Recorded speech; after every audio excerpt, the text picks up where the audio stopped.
नमस्कार। आकाशवाणी से प्रस्तुत है समाचार प्रभात।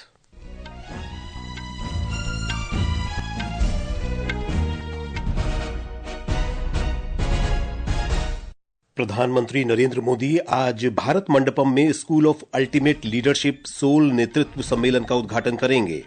विदेश मंत्री डॉक्टर सुब्रमण्यम जयशंकर ने दक्षिण अफ्रीका में G20 देशों के विदेश मंत्रियों की बैठक में भाग लिया। कहा, पश्चिम एशिया में शांति और स्थिरता विश्व के लिए महत्वपूर्ण। दिल्ली सरकार ने आयुष्मान भारत योजना को दी मंजूरी। मुख्यमंत्री रेखा गुप्ता ने पहले विधानसभा सत्र में CAG रिपोर्ट पेश करने का आश्वासन दिया। देश के उत्तर पूर्वी क्षेत्रों में आज तेज बारिश का अनुमान। जम्मू कश्मीर, हिमाचल प्रदेश और उत्तराखंड के कुछ हिस्सों में बर्फबारी की संभावना। और ICC चैंपियंस ट्रॉफी क्रिकेट में भारत ने बांग्लादेश को 6 विकेट से हराया।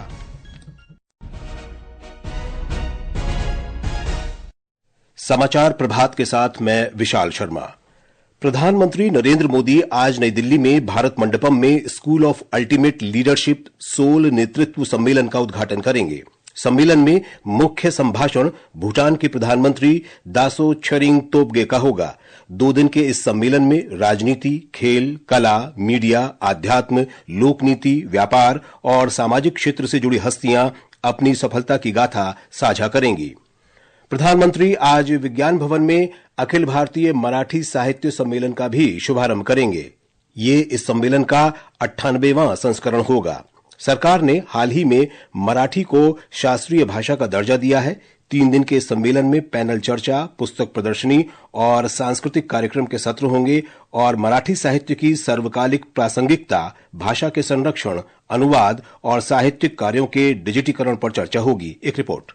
71 वर्षों के अंतराल के बाद राष्ट्रीय राजधानी दिल्ली में 21 से 23 तक 3 दिन के लिए आयोजित यह मराठी साहित्य सम्मेलन एक प्रतिष्ठित और महत्वपूर्ण है। इस सम्मेलन में 5000 से अधिक साहित्य प्रेमियों के शामिल होने की उम्मीद है, जो विश्व स्तर पर मराठी संस्कृति और साहित्य का जश्न मनाएंगे। प्रसिद्ध लेखिका डॉक्टर तारा भवाडकर सम्मेलन की अध्यक्षता करेंगी और 128 साल के इतिहास में सम्मेलन की अध्यक्षता करने वाली छठी महिला बनेगी। तालकटोरा स्टेडियम स्थल का अस्थायी रूप से नाम बदलकर मराठी साहित्य परंपराओं के प्रतीकात्मक नामों के साथ रखा जाएगा। यह सम्मेलन मराठी साहित्य की समृद्ध संस्कृति विरासत का प्रमाण है। नरेंद्र विस्पुते, आकाशवाणी समाचार, नई दिल्ली।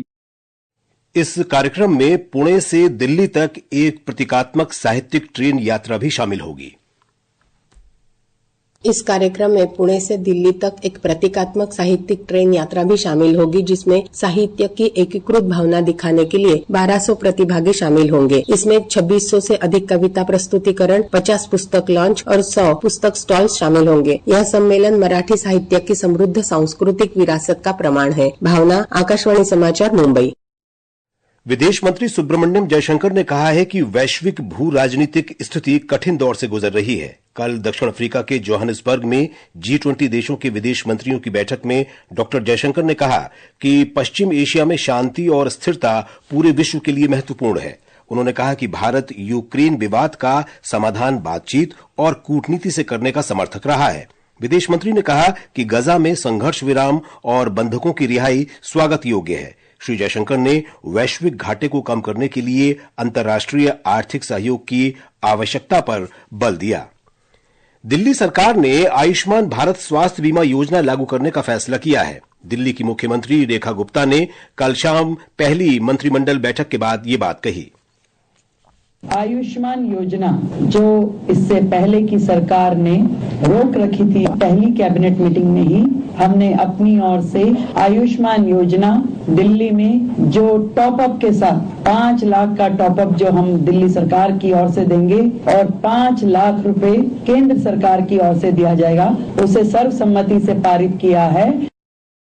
मुख्यमंत्री ने यह भी कहा कि विधानसभा की पहली बैठक में नियंत्रक और महालेखा परीक्षक CAG की 14 रिपोर्टें पेश की जाएंगी। कैग की रिपोर्ट्स 14 रिपोर्ट्स पेंडिंग हैं, जो कि पिछली सरकार ने टेबल नहीं की। पहला ही हाउस जो होगा उसमें उन रिपोर्ट्स को पेश किया जाएगा। गृह मंत्री अमित शाह ने कहा है कि वर्ष 2027 तक पूर्वोत्तर के सभी 8 राज्य रेल और हवाई संपर्क के माध्यम से दिल्ली से जुड़ जाएंगे। कल नई दिल्ली में एकता उत्सव एक आवाज एक राष्ट्र को संबोधित करते हुए श्री शाह ने कहा कि केंद्र सरकार ने पर्यटन से लेकर तकनीक, खेल से लेकर अंतरिक्ष तक हर क्षेत्र में पूर्वोत्तर के लिए कई रास्ते खोले हैं। गृह मंत्री ने कहा कि वर्ष 2014 से अब तक पूर्वोत्तर में 10,500 से अधिक उग्रवादियों ने हथियार डाले हैं और वर्ष 2019 से 2024 के बीच इस क्षेत्र में 12 शांति समझौते हुए हैं। वाणिज्य और उद्योग मंत्री पीयूष गोयल ने कहा है कि विभिन्न देशों के बीच टकराव के कारण सतत विकास लक्ष्यों को हासिल करना चुनौतीपूर्ण हो गया है। कल पुणे में छठे वार्षिक एशिया आर्थिक संवाद के उद्घाटन समारोह में उन्होंने कहा कि सरकार ने पिछले 11 वर्षों में बिजली, पानी और सड़क जैसी मूलभूत सुविधाओं को बेहतर बनाने में महत्वपूर्ण प्रगति की है। मध्य प्रदेश के खजुराहो में 51वें खजुराहो नृत्य महोत्सव में 139 कलाकारों ने 24 घंटे 9 मिनट 26 सेकंड तक लगातार नृत्य कर विश्व रिकॉर्ड बनाया है। मुख्यमंत्री डॉक्टर मोहन यादव ने कल इस महोत्सव का उद्घाटन किया। एक रिपोर्ट। खजुराहो नृत्य समारोह में विश्व रिकॉर्ड बनाने की शुरुआत 19 फरवरी को हुई थी और 20 फरवरी को 139 कलाकार लगातार नृत्य करते रहे। करीब 24 घंटे 9 मिनट की इस मैराथन नृत्य प्रस्तुति में कथक, भरतनाट्यम, कुचिपुड़ी, मोहिनीअट्टम, ओडिसी जैसे नृत्यों की प्रस्तुतियां शामिल थी। गिनीज बुक की टीम द्वारा इसे विश्व रिकॉर्ड घोषित करते हुए मुख्यमंत्री डॉक्टर मोहन यादव को प्रमाण पत्र सौंपा गया। खजुराहो नृत्य समारोह का आयोजन 26 फरवरी तक किया जाएगा। इसमें कई जाने माने कलाकार अपनी प्रस्तुतियां दे रहे हैं। संजीव शर्मा, आकाशवाणी समाचार, भोपाल। केंद्र सरकार ने अचानक दिल का दौरा पड़ने से बढ़ती मौतों को रोकने के लिए 9वीं कक्षा से प्रारंभिक जीवन रक्षक प्रशिक्षण शामिल करने का निर्णय लिया है। पंजाब से राज्यसभा सदस्य संत बलबीर सिंह सीचेवाल ने पिछले वर्ष संसद में यह मुद्दा उठाते हुए कहा था कि लोगों को बुनियादी जीवन रक्षक तकनीकों का प्रशिक्षण देना जरूरी है। ये समाचार आकाशवाणी से प्रसारित किए जा रहे हैं। ताजा समाचार जानने के लिए आप हमारे social media handle x@AIR News Hindi को फॉलो कर सकते हैं। और अब खबरें महाकुंभ से।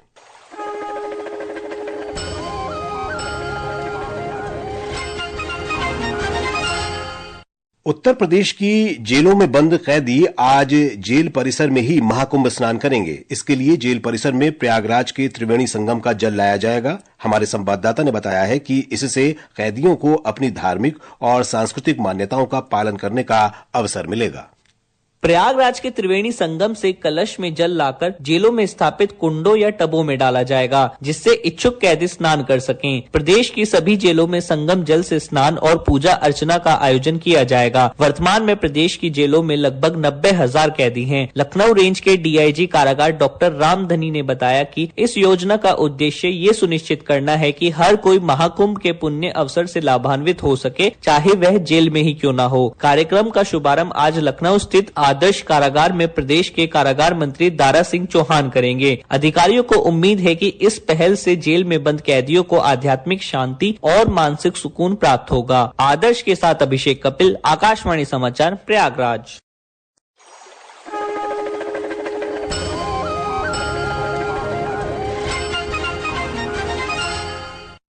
मौसम विभाग ने आज पूर्वोत्तर में भारी बारिश और गरज के साथ आंधी चलने का अनुमान व्यक्त किया है। अरुणाचल प्रदेश में कई स्थानों पर भारी बारिश हो सकती है। कल तक जम्मू कश्मीर, लद्दाख, गिलगित बाल्टिस्तान, मुजफ्फराबाद, हिमाचल प्रदेश और उत्तराखंड में हल्की बारिश और बर्फबारी का भी अनुमान है। हिमाचल प्रदेश के ऊंचाई वाले क्षेत्रों में हुई ताजा बर्फबारी और वर्षा से तापमान में गिरावट दर्ज की गई है। हमारे संवाददाता ने बताया है कि पर्यटक बर्फबारी का खूब आनंद ले रहे हैं। राज्य की ऊंची चोटियों पर कल हुए हिमपात से ठंड बढ़ गई है और कई स्थानों पर सड़क मार्ग और विद्युत आपूर्ति भी बाधित हुई है। इस बर्फबारी और बारिश से प्रदेश के किसान बेहद खुश हैं और उन्हें अच्छी फसल की उम्मीद है। वहीं घूमने आए पर्यटकों ने हिमपात का खूब आनंद लिया। बर्फबारी के चलते चंबा पठानकोट वाया जोत मार्ग, खजियार डलहौजी और चंबा पांगी वाया साच पास मार्ग वाहनों की आवाजाही के लिए अवरुद्ध है। मौसम विभाग ने आगामी 24 घंटों के दौरान मौसम के साफ बने रहने की संभावना जताई है। रितेश कपूर, आकाशवाणी समाचार, शिमला। इस बीच जम्मू कश्मीर में कश्मीर घाटी को देश के बाकी हिस्सों से जोड़ने वाला एकमात्र संपर्क मार्ग जम्मू श्रीनगर राष्ट्रीय राजमार्ग NH 44 कल शाम बनिहाल काजीगुंड खंड में बर्फबारी और रामबन और बनिहाल के बीच फिसलन के कारण बंद कर दिया गया है। रामसू बनिहाल और बनिहाल काजीगुंड सेक्टर में ताजा बर्फबारी और नाशरी बनिहाल सेक्टर में बारिश के कारण यातायात अस्थायी रूप से रोक दिया गया है। और अब खेल खबरों के साथ हैं मुकेश कुमार बल। आईसीसी चैंपियंस ट्रॉफी में कल दुबई में भारत ने बांग्लादेश को 6 विकेट से हरा दिया। बांग्लादेश ने पहले बल्लेबाजी करते हुए तौहीद हृदय के शतक की बदौलत 228 रन बनाए। भारत के लिए मोहम्मद शमी ने 5, हर्षित राणा ने 3 और अक्षर पटेल ने 2 विकेट हासिल किए। जवाब में शुभमन गिल के शतक की बदौलत भारतीय टीम ने 47 ओवर में आसानी से लक्ष्य को हासिल कर लिया। गिल को प्लेयर ऑफ द मैच चुना गया। प्रतियोगिता में आज पाकिस्तान के कराची में अफगानिस्तान का सामना दक्षिण अफ्रीका से होगा। ये मैच भारतीय समय के अनुसार दोपहर 2:30 बजे से शुरू होगा। इधर महिला प्रीमियर लीग क्रिकेट में आज रॉयल चैलेंजर्स बेंगलुरु का मुकाबला मुंबई इंडियंस से होगा। ये मैच शाम 7:30 बजे से खेला जाएगा। वहीं भुवनेश्वर में हॉकी प्रो लीग में आज भारतीय महिला टीम का मुकाबला जर्मनी से होगा। ये मैच शाम 5:15 बजे से शुरू होगा। हॉकी में भुवनेश्वर में ही एक अन्य मैच में आज शाम 7:30 बजे भारतीय पुरुष टीम का मुकाबला आयरलैंड से होगा। इसके अलावा इंडियन सुपर लीग फुटबॉल में जमशेदपुर ने कल मोहम्मडन SC को 2-0 से हरा दिया। आज शिलोंग में नॉर्थ ईस्ट यूनाइटेड और बेंगलुरु के बीच मुकाबला शाम 7:30 बजे से खेला जाएगा। ये समाचार हमारी वेबसाइट www.newsonair.gov.in और हमारे न्यूज ऑन AIR ऐप पर भी उपलब्ध हैं।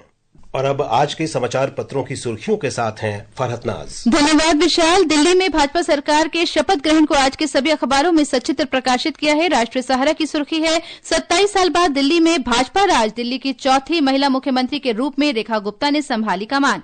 प्रतिबंधित सामग्री का प्रसारण न करें OTT प्लेटफॉर्म। दैनिक जागरण सहित सभी अखबारों में है। धन्यवाद फरहत। और अब अंत में मुख्य समाचार एक बार फिर। प्रधानमंत्री नरेंद्र मोदी आज भारत मंडपम में School of Ultimate Leadership SOUL नेतृत्व सम्मेलन का उद्घाटन करेंगे। विदेश मंत्री डॉक्टर सुब्रमण्यम जयशंकर ने दक्षिण अफ्रीका में G20 देशों के विदेश मंत्रियों की बैठक में भाग लिया। कहा, पश्चिम एशिया में शांति और स्थिरता विश्व के लिए महत्वपूर्ण।